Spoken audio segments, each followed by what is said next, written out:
যেই মানে প্রয়োজনে জ্বলে ওঠে না, যেই মান সত্য ন্যায়ের কথা বলে না, যেই মান বাস্তবে নাই, যেই মান অন্তরে নাই, মুখে শুধু ফাঁকা বলি, কি করে তারে বলো ইমানে বলি, কি করে তারে বলো ইমানে বলি, কি করে তারে বলো ইমানে বলি।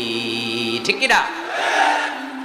যেই মান দিন কায়েমের আন্দোলনের ধার ধারে না, যেই মান লেবাসধারী কোরআন হাদিস তাও পড়ে না, যেই মানে বাস্তবে নাই, যেই মানে ময়দানে নাই, মুখে শুধু ফাঁকা বলি, কি করে তারে বলো ইমানে বলি, কি করে তারে বলো ইমানে বলি, কি করে তারে বলো ইমানে বলি। চিল্লায় বলেন ঠিক কিনা?